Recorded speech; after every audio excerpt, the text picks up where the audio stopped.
right, everybody, we back with it once again. Tell a friend, tell a friend. No, man, this is something different. Something different. So, hold it down right quick. Hold it down right quick. Today, once again, we are talking about men's mental health. And I have to say this because this is a person who I've been wanting to have a conversation with for a long time. And it's not because, oh, well, I just felt like having a conversation. Like from the past gentlemen that we've had up here, we've all got a different story. But what makes this person's story unique is this person seen has not only seen some of the worst, but they never fell for the worst. You know what I mean? But let him introduce himself. Tell him who you be, my guy. And I go by D, man. Those that uh, just a little bit about myself, man. Just originally from Oakland, California, and then what I'm saying, did a little bit of time in North Carolina, so I'm tapped in with with the South and everything. So, um, what I'm saying, I'm a town native overall, but yeah, I got hella love for NC. Okay, bet. So, Mister Diego, or we're gonna call you D. So, D, I got a question for you, my man's. Uh, did you tell us a little bit about your upbringing? I mean, because you said you come from the West Coast, and you came to good old dirt road Rayford. You know what I mean? Like tell us about how taxing it was for you, or if it was a bad time, good time. Just a little bit to paint the story per se. I mean, not to get too, what I'm saying, like, not to get too deep into it. I mean, upbringing as far as home was pretty normal. You feel me? Mom and pops, and then they worked pretty hard their whole life, so it was like, they were always working. So I had a lot of alone time at home. You know what I'm saying? So upbringing, I say in the house would be pretty normal, but overall, like being young, I was running the streets at a really young age, just because, like I said, I was home alone a lot. You feel me? Even on weekends, so I got exposed to a lot of shit behind their back. You know what I'm saying? Like in their face, it was a little bit. I played the normal kid, normal son, type shit, and then behind their backs, I was a whole different person. You know what I'm saying? Just um, but I would say overall, man, yeah, it was just, pretty normal kid for the most part at home. And then, on the street, it was a little bit of it. It got treacherous. You know what I mean? Okay, okay, bet that. Yeah, I can definitely relate. It was it. I feel like because we grew up like really in the same area, ran in some of the same circles, if not the same circles. I feel like we had to show our parents that we was okay, and then once we got away from our parents, we had to prove to ourselves we were okay. You know what I mean? So I'm gonna ask you, as a man, which one do you think is harder for you, giving a no or taking a no Uh, in as a any man, capacity? I think giving a no. Yeah, it just basically the reason why I say that is because me personally as a man, like I like to take care of people around me. You know what I'm saying? I've always had that I guess that providing, that provider mentality. You know what I'm saying? Since I was a kid, so it's like the people around me, I've always wanted to take care of them. So like I feel like as a man, if I say no to somebody that I care about, I feel like I'm doing a disservice to them. You know what I'm saying? And that kind of weighs down on me a little bit, just because like sometimes I want to say no. You know what I'm saying? It'd be sometimes I'm just not in the mood to do that shit. It could be the dumbest thing. You know what I mean? But just my mentality and that in me, I always end up saying yes, and going out of my way, even going out of my way beyond what I should be doing, and doing things for people, and I don't get that back sometimes. You know what I'm saying? So it's I would say, yeah, like it was just, yeah, saying no is real hard as a man. I can definitely agree with that part because it seems as though like I'm the type of person. If you ask me for something, I have no problem giving it if it's within my power.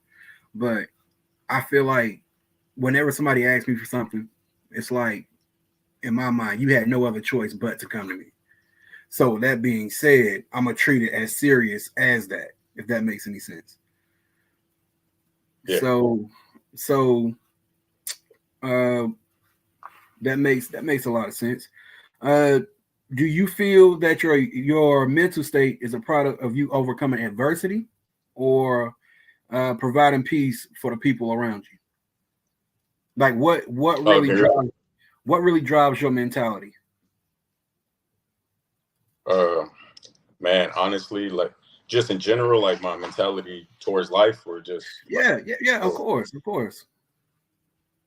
man, I mean, like what drives it, man, is just the things I've seen, the things I've done. You know what I'm saying? Like, I think I I could have easily been, excuse my French, I could have been a fuck up, and I was for the majority of my life, I would say, Oh, feel So free to speak.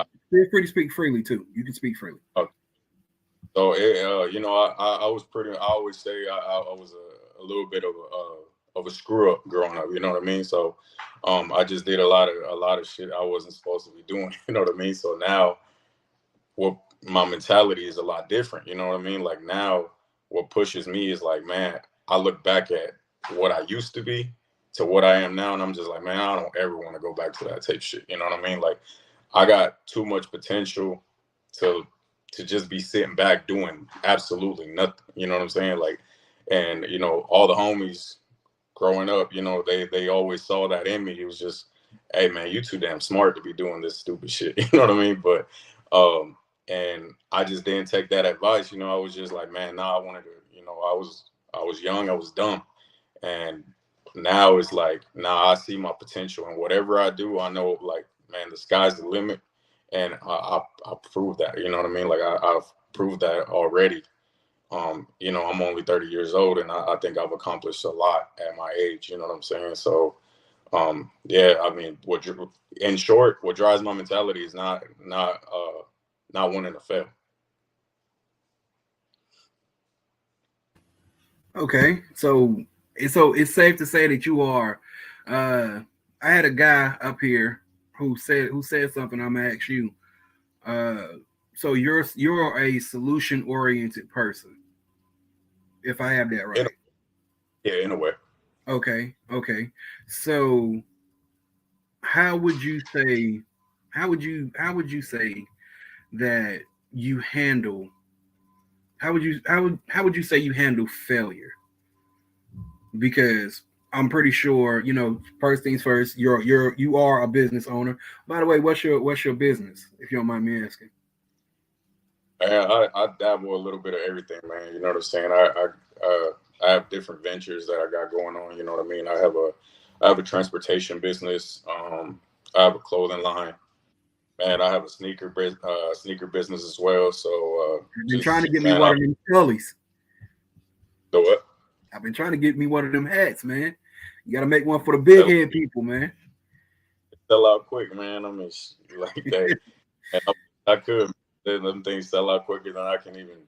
Man, before I blink, they're gone. You know what I'm saying? I don't even got my own product. You know what I mean? So that's just how it goes. And it's a blessing. You know what I mean? That people rock with my stuff. But yeah, overall, man, I just kind of dabble in a little bit of everything. I take risks, whatever it is. If my heart's into it, I'm gonna go for it. You know what I'm saying? Like, it don't matter what it is. I could not know anything about the business that I'm going into, but I'm going to educate myself enough to go after it. You know what I'm saying? So, all in all, I would just say I'm an entrepreneur.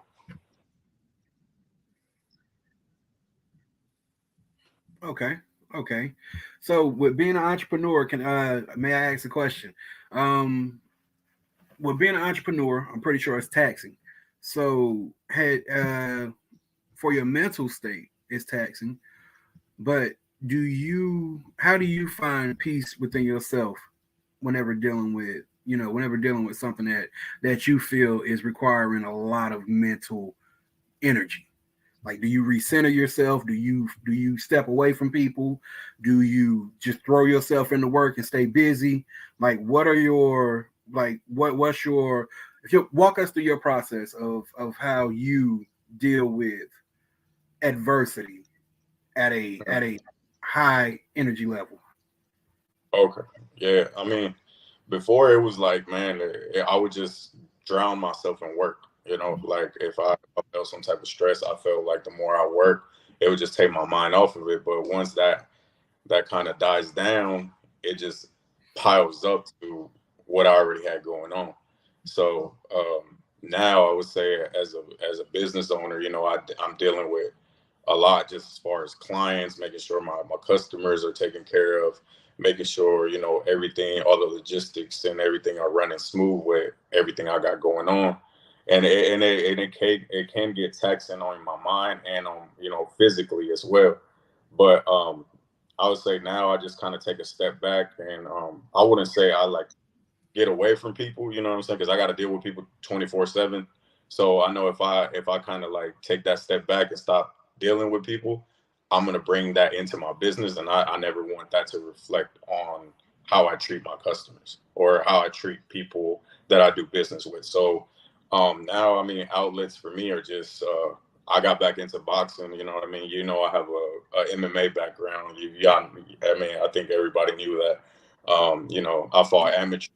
You know, I mean, I was doing my thing with MMA, and then after high school, you kind of just kind of stop. The body changes a little bit, but I just got back into boxing. I'm back in the ring, and just that's my outlet to let go of everything I got going on. You know what I'm saying? Like I would say that's my therapy. You know what I mean? Like I hate to say it, but I find peace in violence sometimes. You know what I mean? So uh, it feels good to go in Yeah. that. It feels good to go in that gym and just get hit in the face sometimes because it reminds you you're not untouchable. It reminds you to put your That's head, dope.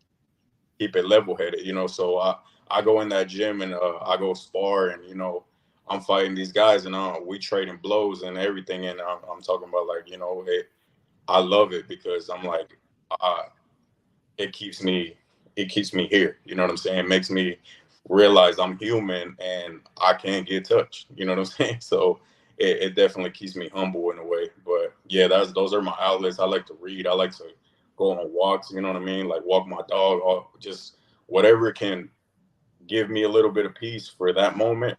I'll do it. I like going to the range, going to shoot, man. I love my guns. You know what I mean? So I hit the range, go to the boxing gym, man. I mean, that's kind of what I do.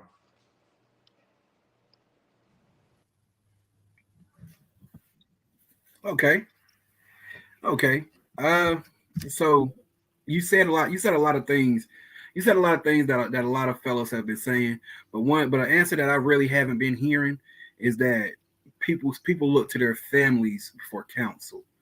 Like, yes, you love your family, but do you feel as though men like us, we don't we don't look towards our families because we don't want to burden them with what's already bothering us? Instead, you know what I mean? When like maybe they could help us, but it's because we like, if it's bothering me, I know it's gonna bother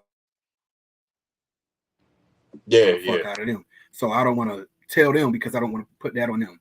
Like, what's your intake on that? man.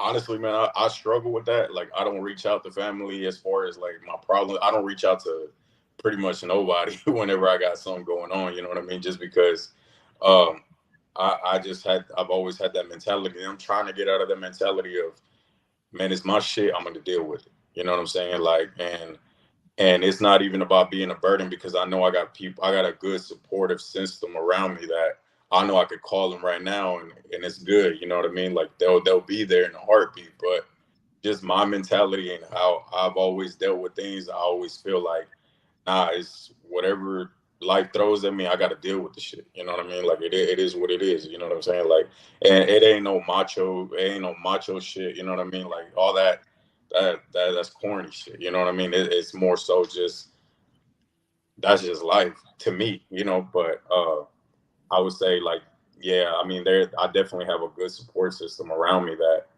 I know will help me through anything that I got going on. But just me personally, I fight with myself a lot and just like, nah, man, I'm not, if I'm broke, I'm gonna make something shake. You know what I mean? And I'm not gonna be broke in a few hours. You know what I'm saying? Or I gotta figure it out. You know, I've always figured it out. So I think is the same thing now. You know, till this day, basically.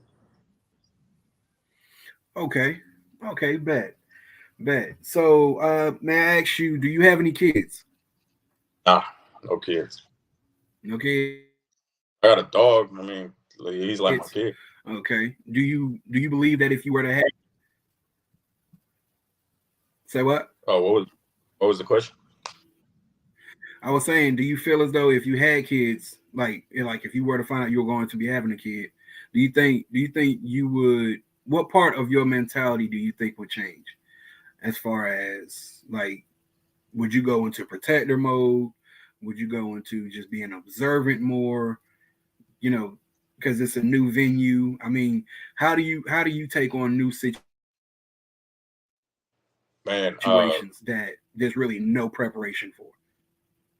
man, as far as like the kid question, man, honestly, I think my whole mindset would probably be different. You know what I'm saying? Just because, um, I always said, when the day comes where I do have a kid, I definitely want to be that parent that's present. You know what I'm saying? Not saying that my parents weren't present or anything like that, but um, I never talked to my parents growing up. You know what I mean, about like the things that I going on.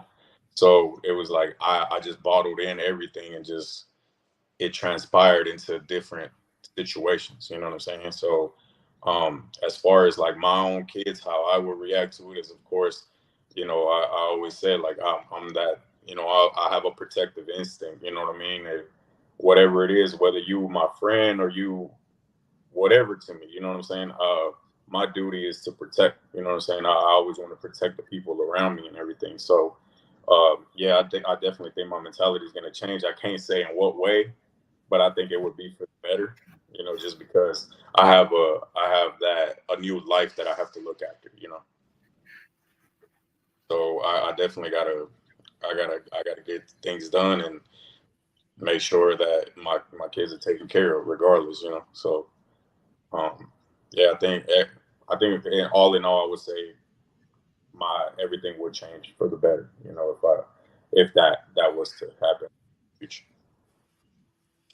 Okay. Okay. Uh, what is one thing that is, and you can feel free to ask me questions too. Um, just just real quick though, what is one what is a mental adversity that you're facing right now, like in this day and age, right now? What is a mental, and you can always say pass if you don't want to talk about it, but I'm just letting you know this is a safe space.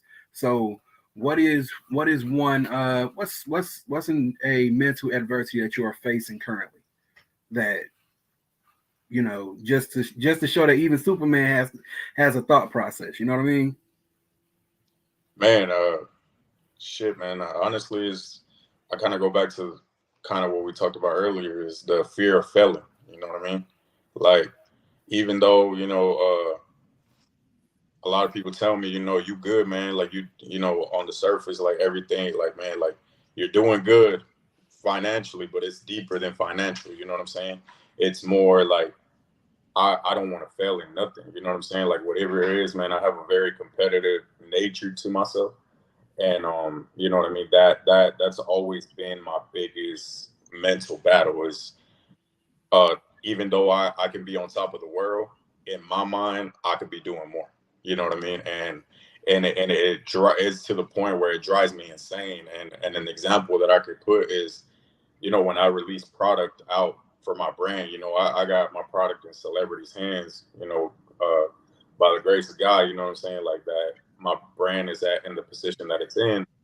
And, when in that process where I'm making that product, I'm so detailed, man, where I'll show sneak peeks to people and they're like, man, that's hard. You know what I mean? Like they rock with my stuff. And then in my mind, I'm like, nah, I don't like that shit. You know what I mean? Even though it could be the greatest thing that I ever invented or made, and in my mind, it could be better. You know what I'm saying? And I struggle with that a lot, just because no matter what, man, I feel like it's not good enough. You know what I'm saying? I got to continue to get better in a way. So I would say the fear of failing is definitely my biggest mental battle that I deal with every day. Okay, okay. Because I mean, as a as an entrepreneur, I'm pretty sure as an entrepreneur that you can't you got to be able to take a no, and that's even from yourself. Mhm. Like I'm pretty sure it's been a lot of times where something could have probably came quick, and you was like, nah, I'm gonna take the long road on this one. So could you possibly tell me about a time when you had something like that going on, where Oh, where you could have cheated, or I'm not gonna say cheated. You could have took a shortcut, but instead you hunkered down in your own process. yeah, for sure. Yeah, I would say with my brand in general. You know what I'm saying? I bring my brand up a lot because my brand means a lot. Homicide is actually my nickname. So I created a brand out of something that's real close to me. You know what I mean? Um,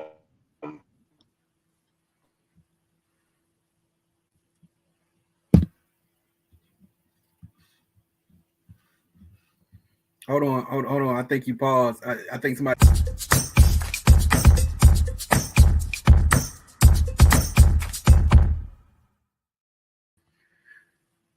So we're back, man. We're back, and once again, we got the Homicide Brand CEO Diego Bonfield in the house.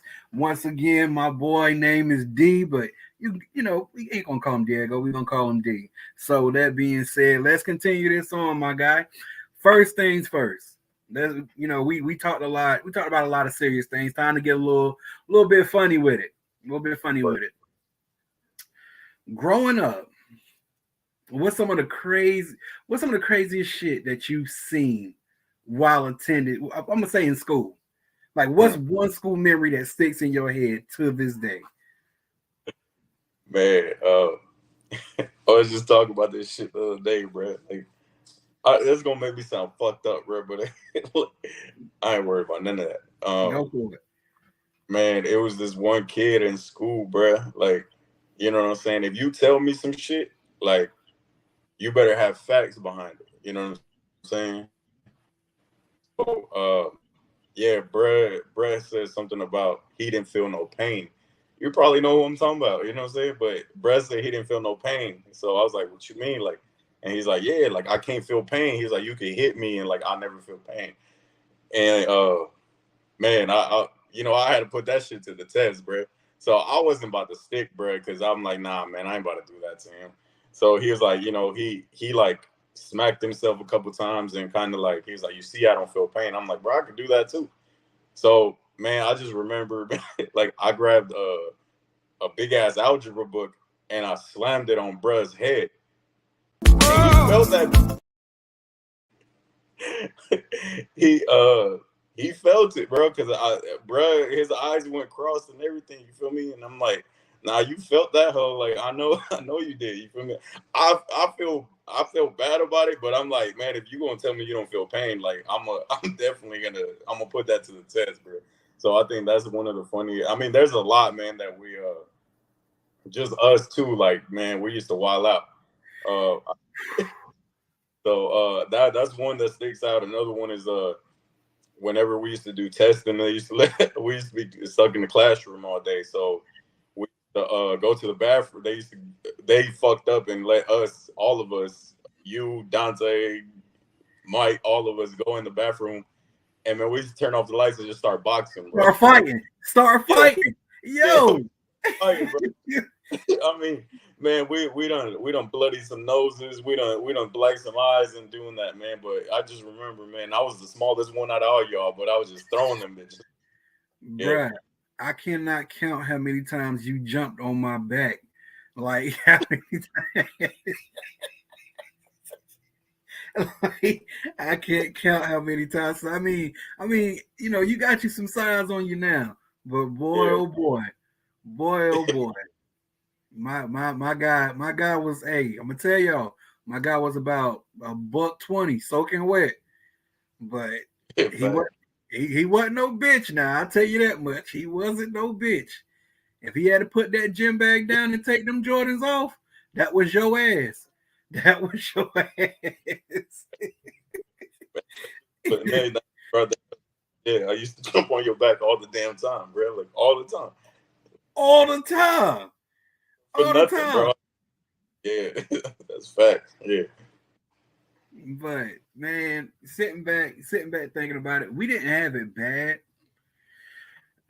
We really didn't have it bad. And I feel like whenever we look back on our lives, I feel like it's gonna be a lot of we had to teach ourselves.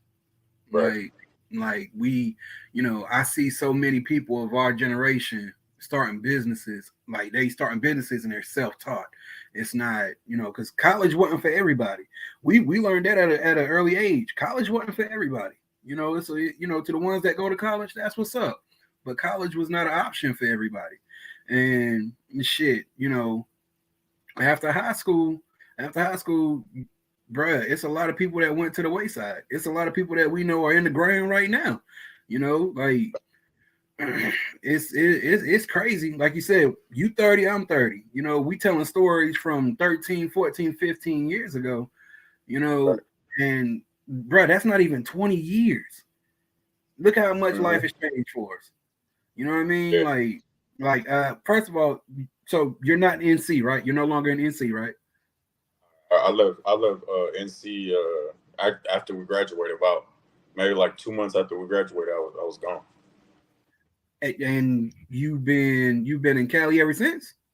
Now I went to Cali for a little bit, and then now ever since I've been in Texas. You've been in Texas? That's what's up, man. That's what's up. That's what's up. Whew, Texas. What's that been like, man? What's I, Texas been like for you? I love it out here, man. I got a new start, man. Like you feel me? Because like North Carolina is like people knew me. You know what I'm saying? Like I had my little circle and everything. But a lot of people kind of thought I was with a certain circle, but I really wasn't with them. You feel me? I was tapped in with other people. You feel me? Like so, I wasn't even kicking it in Rayford whenever I was outside of school. I was in other areas. You feel me? So, I was kicking it with dudes that come from Cali too. You know what I'm saying? So, I just we just kind of mingle and shit. You know what I'm saying? But and then like I said, people knew me in North Carolina, but they didn't know about me too much. They just kind of saw the surface of things, like me getting in trouble all the time, getting suspended and shit. But they didn't really know me as a person. They didn't know anything really about me, so when I moved to Texas, it was like, man, it was like a breath of fresh air because I'm like, man, nobody fucking knows me out here. You know what I'm saying? Like, and even if I go back to Cali, people know me out there. You know what I'm saying? Like I'm really known in California. So it's like I go back to Cali and I go to North Carolina, but I'm just like, man, I just stay out the way. You know what I'm saying? Like I just kind of do my shit. I don't let nobody know where I'm at. I'm just chilling. You know what I mean? But here in Texas, man, it's like it's lovely. You know what I'm saying? Like I got to start fresh and I got to just do my own thing and I got to start all my businesses here in Texas. So I got a lot of love for the state. You know what I mean? They've supported me. Ain't no hating shit going on. You know what I mean? Like ain't no small town drama shit. You know what I mean? Like That really it, locks a lot of people in. and it's rare to like it's really rare that you're gonna run into the same person twice. You know what I'm saying? Here in a state like this, and I love that, man. I got to meet new people and surround myself around different people that I thought I would never surround myself around. You know what I mean? So it just it's been different, man. Like, and I got no complaints, man. Texas has been nothing but love for me. I show Texas love, and it's been up, man. Like ever since I got here, man, things have just been life has been different. You know what I mean? Shoot, man. Let's see. I motherfucker out here, but hey, I mean it's hot, but you know what I'm saying. But yeah, I can't do the heat, man. I can't do the heat, bruh. I'm gonna be out there. I'm gonna be out there. They gonna be frying bacon off my back, G. I can't do heat. I can't do the heat, G. Not gonna lie to you, can't do it. But man, it's but brutal. I bet, and bro, y'all coming up on the summer months, so I know you about to be angry. Man, all the time, bro. So, so God bless to you. Now I'm gonna ask you some questions because everybody I've talked to this point. This isn't a race thing. Everybody I talked to this point has been a black male. I'm gonna ask you something that's uniquely to you. Do you feel as though your race has ever, in any capacity, has ever hindered you as far as life, anything you've done in life?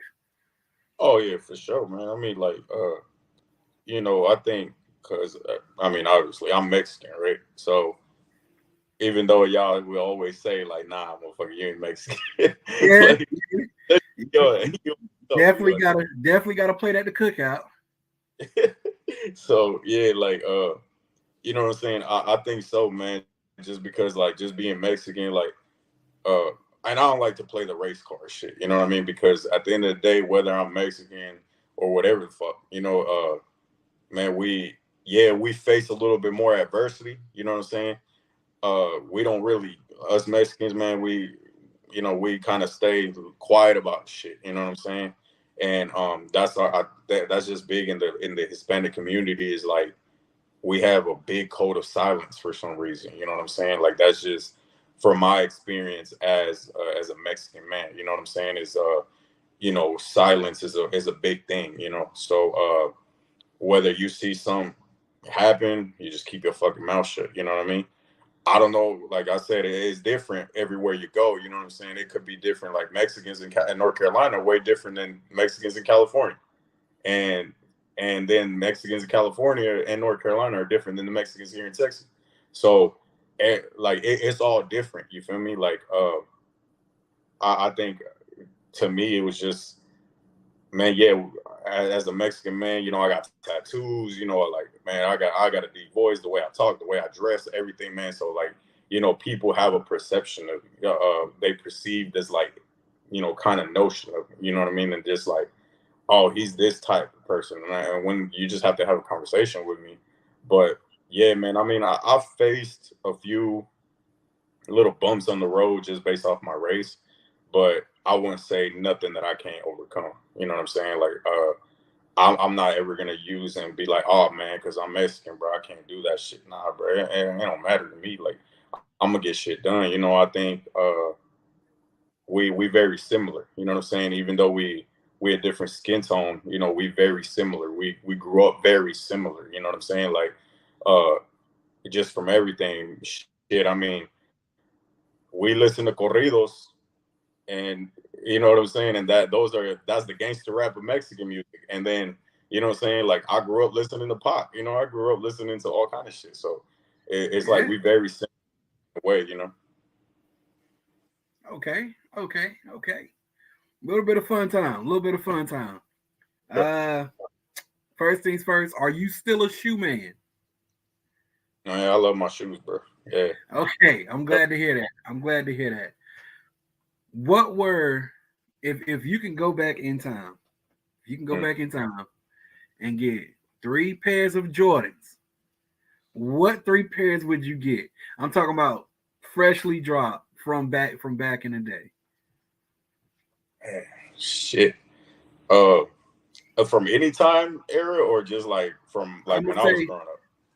You know what? I'm gonna say you gotta pick 3 different eras. Like you can stop in the 80s and get this shoe. You can stop in the 90s and get this shoe. You can stop in 2000s and get this shoe, or you can do the 90s, 2000s, 2010s. Okay. Man, I mean, until this day, I'm still on the hunt for them. Just an original pair of Jordan the bread ones, the 80 joints, man, the 84s. You know what I'm saying? Like, I mean, 84, 85s, man, shit. Like, man, it gets tricky, man. I deal with shoes all day, but yeah, 84, 85s. Yeah, one of the Breads. That's from the 80s. From the 90s, I would say, man, what shoe did I love in the 90s, bro? I would say any basketball. It wouldn't even be a Jordan, to be honest with you. In the 90s, it would just be it That's would be a different. basketball. It Any would be a basketball? I would say a Berkeley, or you know what I'm saying. Oh, a Deion Sanders, bro. I love the Deion Sanders, bro. Like The that. turf? I'm a 40. So you know them OG like 49er Deion Sanders joints. I'll definitely get those. I know they brought them back a few times over the years, but those I want an original like 90 pair. You feel me? In the 2010s, man, I would say, man, I can't even answer that because I got damn near everything. Like, I'm taking a lot to you. 2010s, man, I probably got it. So yeah. Damn.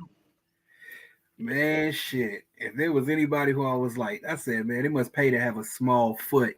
It had to be you. Every time I seen, I was like, this nigga, all the shoes. Man, nah, man, it's an experience, bro. I mean, it definitely is, you know. But it's y'all know. I mean, I think everybody knew me as that, you know. Every time I rekindle with somebody from the past, it's always like, man, your shoe game was crazy, and I'm just like, you know, man, I hate to say I hustle to get shoes. You know what I'm saying? There was like kind of like get rich, start trying for 50 cents. You know, he hustled to get shoes, so I did the same thing. You know, so you know, whatever money I could make, whether it was selling candy or doing whatever I had to do, I made sure I try to get them shoes on my feet, man. Like my whole outfit could be dusty, but I guarantee you my sneakers was gonna be crazy. That is very true. That is very true. Very true. So, man, uh, I got two questions for you.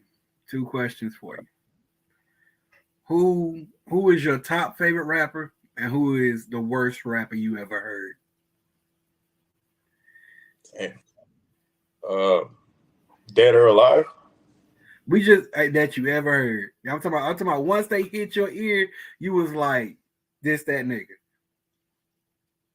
Man, I mean, for me, it's like I got hella Bay Area influence. You know what I'm saying? Like, so I grew up listening to E40, Too Short, you know, the Loonies, and you know Richie Rich and all them dudes, you know, from the Bay Area. Keep the Sneak, but I would say like lyrics, like I love lyricists. You know what I'm saying? Like if a rapper can just rap, bro, like I fuck with him. You know what I mean? So I would say Pac, but like alive, I would say Kendrick. Kendrick's my favorite rapper. You know, like that. Kendrick Lamar, like man, he just goes crazy. I know some of his, you know, some people don't like his new shit, but I mean Kendrick go hard, man. Regardless, bar for bar, like Kendrick would murder anybody, in my opinion. You know, so. But worst rapper, Worst rapper, let's hear it. Let's hear it. this is a bad rapper, man. Damn near anybody that has a Lil on their fucking name, bro. Like, I mean, What? We ain't man, talking like not Wayne, right? not Wayne, not Wayne. I'm talking about like new age. You know what I'm saying? Oh, okay. I was about to say not Wayne, G. Like, Wayne up there. I know. I should have picked Wayne, but like I said, I always show like you know I live West Coast. You know, I've always loved West Coast rap, so you know True. I'm always talking and Kendrick. You know, but Wayne is definitely my Mount Rushmore of rappers. You feel me? Worst rapper, man. I mean, I don't even think he a rapper, but fucking Ice JJ Fish, bro. Fuck that dude, bro.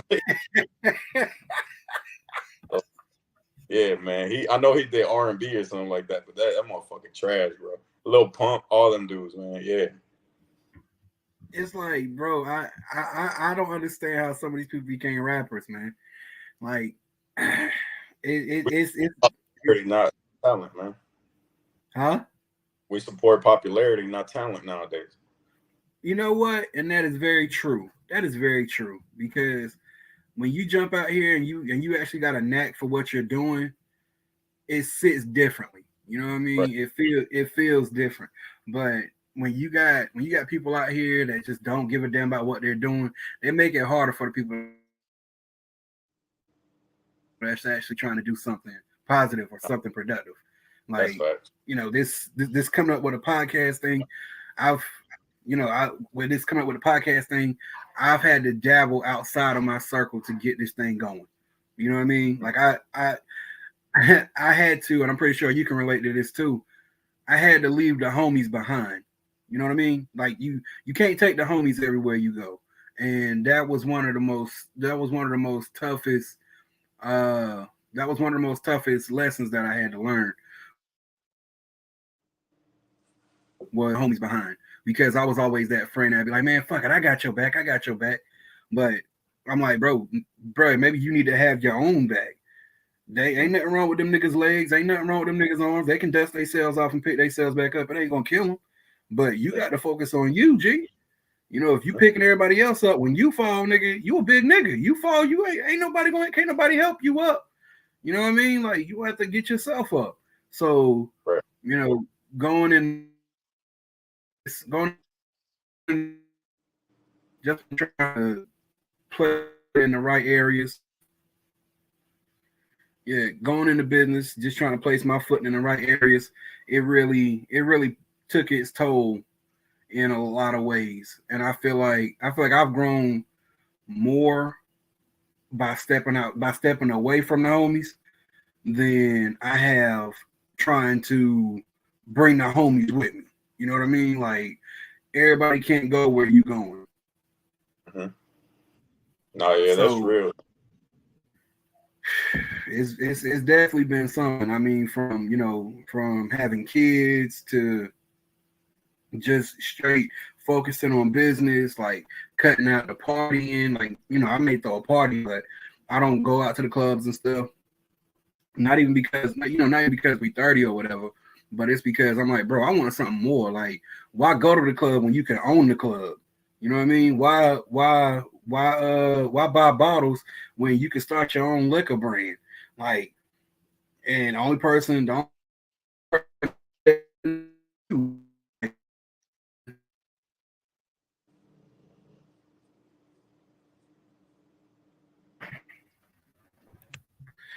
just giving some insight. Like I had to really be selfish with myself in order to make something for myself. And yeah, did it cost me some friends? Of course. You know what I mean? It's gonna cost you some friends, but bro, ain't nothing wrong with being selfish. You know, like especially when yeah, like, and that's the reason why I wanted to talk to you, because I'm like, you know, you showed love to the homies, but you never lost your spot of who you was. And it's a lot of people who show love to the homies and lose themselves along the way because they only defined by the homies. They only, you know, it's like I fuck with y'all, but I don't have to be known as a real nigga y'all. You know what I mean? Like that's, if that makes any sense. I don't have to be a real nigga through y'all. I can be a real nigga in my own movement. I can be a real nigga who stand on his own, you know, but why be a real nigga when the world got to see you as a man? You can't walk into a business deal talking about I'm a real nigga. You can't walk into elevation talking about I'm a real nigga, or you know I'm hood, I'm this, I'm that. Like you gotta bring yourself up as a man. So that's where my mindset changed, because I'm starting to realize, bruh, it's, you know, in certain areas you can be a real nigga, but carry yourself like a man. Uh-huh. You got problem, solve it. You got, you know, you if you need to talk to somebody, talk to them. Like that's where I'm at. So I gotta say, life ain't been too bad. But I'm gonna ask you this: Do you feel like looking back on things, do you feel like you've done more surviving than living, or you've done more living than surviving? I'll say when I was younger, it was more surviving than living. You know what I mean? Like, you know, and even into my adult years, you know, it was, you know, going into, like, I didn't go to college, man. Hell, I barely graduated, and y'all know that. You know what I'm saying? Like, my name wasn't even on the damn T-shirt that y'all got for, you know, the class of 2011. You feel me? And man, shit, like that was an eye opener for me when I saw that, because I'm like, damn, my name ain't even on this shit. I ain't even graduate. So, you know, I definitely, I would say, like, growing up, it was more surviving, and then into my transition into like going into like my businesses and things like that, it was definitely surviving, because that shit ain't easy, man. You know, a lot of people show the glamorous side of having a business on social media. You know what I mean? And they don't really show the shit that really goes on behind closed doors. And it's a lot of nights of staying up, grinding, and being hungry. You know what I'm saying? And I definitely went through that. You know, being hungry and shit. So it was like, man, like I just was on survival mode. But now I would say I'm living, man. Like, you know what I'm saying? I think like my boy Larry June said, which is one of my partners, you know, like Larry June said, man, we out here doing numbers, bro. Like regardless, like I'm doing numbers, you know. So, you know, I must stay healthy on the punk bitch, you know. So that's just how it is. So and I'm living, man. Like, you know what I'm saying? Like, yeah, life has its curveballs sometimes, you know, you hit hard times, but man, for the most part, man, I mean, I can't complain, bro. Because everything that, whether I'm going through a hard time in business or, you know, I lost some money or whatever it is, I prayed to get to this point that I'm at right now. You know what I'm saying? Like, so I can't complain about shit that happens in my life because I prayed to be in this position that I'm in right now. So man, I just gotta take it. You know what I'm saying? Like, shit, I'd rather be crying in where I'm at right now in my spot than, you know, be crying in my car. You know what I'm saying? Like, so living out of my car or whatever, you know what I'm saying? Shit, I'd rather be stressed out right now in my spot that I'm at and with the things I have in my life than to be out on the fucking street, you know what I'm saying? Like, you know, basically going through a shit time, you know, but yeah, man, that's how I see things. You know what I'm saying? Like now it went from surviving to living, but I think it gets like that to everybody. If you have a goal, you have a plan in mind. You know what I'm saying? You're always gonna survive. You know, we always got that survival instinct to us. But once you get to a certain level or you get to a certain point, man, it just life just kind of it's like you cruising. You know what I mean? It's like you just cruising through it, man. And life, you will see that life just becomes a little bit easier to bear. Whether you have $1 million, bro, you still gonna stress. You know what I'm saying? You can That's true. taxes gonna hit you, so you're gonna stress about them taxes. You know what I'm saying? Like, so regardless whether you a multi-billionaire, you gonna stress about something because in order to keep them billions, you're gonna have to make some shit shake. You know what I'm saying? You're gonna have to move things around and make things, you know, make sure they're running smooth. So whether you have a damn negative bank account or you know $100 million in the bank account, it's all gonna be the same. You know, just I'd rather be stressed out with 100 million than with a negative bank account. You know what I'm saying? So, Well, definitely. that I mean that I hope that answered your question. It does. It does. We reaching that wrap up time. So so I just got two more questions for you, and then we're gonna call it what it is. First question: if you could go back in time and talk to yourself senior year, go back in time, talk to yourself senior year for 1 hour. You get 1 hour. What's one thing you would talk to him about, or what's the first thing you want to say to him? Man, I don't know. That shit sound cliche, bro. But like, I would just tell them, bro. Like, we gonna be straight. You know what I mean? Like, No cause heads up, nothing. Just we're gonna be straight. yeah. I mean, it would just be, man. Like, honestly, if I could talk to my old self, especially my 18-year-old self, is man, like we good. You know, regardless of what the situation is, we gonna be straight. And it's just, man, think before you do anything. You know what I mean? I was a very reactive person. You know, my younger self. You could look at me the wrong way, and it's it's up. You know, and if I could talk to my younger self, is man, take a second to breathe. You know, take a second to realize what comes after that action. You know what I'm saying? So, and that's something that I wasn't good with, man. Till this day, I still have problem solving. You know, I've always had an issue with problem solving. So, talking to my younger self is just like, man, whether we go through a hard time or a good time, man, we gonna be straight. You know, we gonna be all right. So just tell them to keep going, man. That's it. Like, and I tell myself to this day, you know what I'm saying? Like, since 18 years old, I would say not even 18 years old, I think younger than that, man. It's always been, man, we gonna be all right. You know, it's gonna be straight. Like we ain't tripping, you know. So, yeah, I mean, it would just be mainly my younger self. I wouldn't want to meet my younger self right now, you know. I think I'm a square compared to my younger self. You know what I'm saying? Like, What? not like compared to like y'all know me. Y'all, I mean, like I said, I could be lying on this podcast, but you know me personally, so it's like, you know, like who I was. Like I ain't no sucker. You know what I'm saying? You ain't gonna come up to me and talk to me and do any type of weird shit on me. But I mean, my younger self, man, was I mean, that little motherfucker was a demon. You know what I'm saying? Like, you know, he was active. You know, and now it's like, man, now I'm chilling, bro. You know what I'm saying? Like I'm with the shit, but I'd rather not be with the shit. You know what I'm saying? Like Okay. that's how it is. All right. And my last question, man. My last question. Uh, looking at your life as a whole. I'm looking at your life as a whole. Where do you see yourself 5 years from now? 5 years, man. I mean, I got big plans, man. 5 years from now, man, I'm definitely gonna be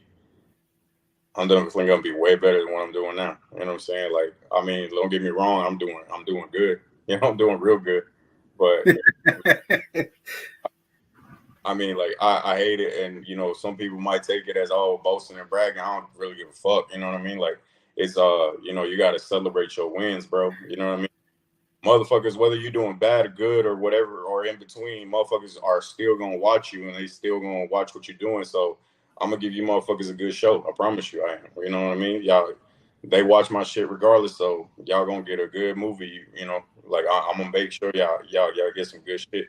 But I was saying 5 years, man, I'm gonna be doing crazy numbers, bro. Like where I'm at right now is only, I would say I'm only 10% of the way, man, compared to where I'm gonna be in 5 years. You know, 5 years from now, man, hopefully I'm retired. Shit, that's my plan. You know what I mean? Like I want a 30. I want to retire in my 30s, and that's the goal, man. I've been busting my ass every day. I'm setting up myself for generational wealth. You know what I mean? Like, and I'm like I said, I don't like talking too deep into money and all kind of shit like that. But you know, with the things I got going on and the things that are coming my way, and even in this next year, you know, I think we're gonna be good for the rest of our life after in 5 years. You know, so definitely, man. Like my boy, going back to quoting my boy Larry June, we gonna do numbers. You know what I mean? Like that's it. It's numbers. You know what? Everything that you said this far has been nothing but respect, man. It's been nothing but respect. And as a, you know, we about to do the wrap up. And as I say this, I'm a true believer in giving people their flowers before, you know, before they touch that dirt. So I'm gonna give you your flowers, man. And because I've never been big on ego, so I'm gonna give you your flowers because you got up off your ass and made something happen, but you still humble. You know what I mean? It's to you, it's not about the money. It's about the fact that this is something that I'm doing, and I'm doing it to the best of my ability, and it's working for me. Like that's what I'm getting from you. So, if there's anybody, if ain't nobody told you, I'm proud of you, man. If it's all love this way, damn sure ain't no damn hate, ain't no damn sidestepping. You know what I mean? Keep going, man. You know, I like I said, them hats. I need a damn hat, man. Like just a hat. You give me that. Give me the website, and I will be on there to order a hat. But all jokes aside, you know, the hat thing wasn't a joke though. Wasn't a joke. But all jokes aside, man, I'm proud of you. I'm damn sure, as a friend, hell, even as a distant brother, I'm damn sure always rooting for you. Always Nah, rooting for you, CJ. Like I know all of us come from humble beginnings, but the fact that some of us crashed out, the fact that some of us burned out, but there's still some of us still shining just as bright as ever, and you're definitely one of them. So sure. keep going, brother. Keep going, keep going. And with that Before being said, before we go, I want to, you know what I'm saying? I want to do that. I definitely had this in mind too, man. I definitely want to give you yours, man. You know what I'm saying? Like just you've always shown love. You know what I'm saying? Like, and like, man, I know I'm a man of very few words. I'm not. A lot of people know that. You know that. I always consider you a brother. You know what I'm saying? And you know that it's always been you and the homies. Our little circle. You know what I mean? And I know, like I said, I'm a man that doesn't really reach out and shit, but it's always love, and I see what you're doing, man. Like, man, you always been that funny motherfucker, bro. You've always, what I'm saying, it's just natural, bro. You always had me laughing. You always knew how to make a tough situation into a light situation. You know what I'm saying? Like, and it's always been respect between us. We never disrespected each other. We never got out of line. Shit, I know if I jumped up and ready to squabble with somebody, I know my man D was gonna be right there behind me, ready to throw down with me. So it's always been like that. And same thing with you. It's a good day. Like I used to say, it's a good day to get suspended. So, but yeah, us growing as men. Yeah, us growing as men, being able to do this here is a blessing, because it's a lot of people who don't get to do this. It's a lot of people who wish they could do this, to be able to see your homies grow, to be able to see your homies step into their own light and actually thrive. So we're gonna do a gym drop, and a gym drop is just something you learned along the way that you want to pass, that you want to leave for somebody who's going to watch this. So my gym drop is going to be, even if your homies is busy, still that's your homie. You know what I mean? That's whoever watching this, even if your homies is busy, they still your homies. Check on them. But most of all, make sure they know that you appreciate them for being your homies. Because this man did not have to come up here and do this. This man could have easily said, bro, I ain't heard from you, and God knows when, bro. God bless you, going about your way. But he didn't. So with that being said, if they your homies, respect their time, but most of all, respect that they're your homies. Yeah. You want me to drop a jam? Yeah. Okay. I would say, man, something similar along those lines. I would just say, man, respect everybody. You know what I'm saying? Like, respect, and respect is a big thing. You know what I mean? So whether it's your homies, your family, the stranger you just met, always respect. You know what I mean? It's give people. I know, like, a lot of people say, "Oh, match energies and all that shit," man. Nah, like, I ain't matching nothing. You feel me? It's if you show me respect, it goes a long way. You know what I'm saying? So always be respectful of you and others around you. You know what I'm saying? That's a big thing for me. It's just the way you carry yourself, it goes a long way. So you, like, as homies, we roast each other, we play around and shit, but we keep it at a respectful level. You know what I mean? We never let it get to a point where I'm dissing my homie because I'm trying to be funny. You know what I'm saying? Like, so yeah, my jam is respect, man. Like, whatever it is, it's gonna take you a long fucking way in life. I promise you. You disrespect the wrong motherfucker, you know what's gonna happen to you. But if you respect people and you just give them that, but never let somebody disrespect you. You know what I'm saying? Never let yourself be, tricked out of your position. Okay, so y'all just got some gems from me and my boy real quick. Tell them what your brand name is. Tell them what your name is, and we're gonna get up out of here, G. D, formerly known as Homicide, and my brand is called Homicide Brand. You can find me on Instagram at homicide_brand. You heard what he said. Go buy them hats. And as for you, man, give me a hat, bro. Give me a hat, G. Dang. We out. Yeah, I got you.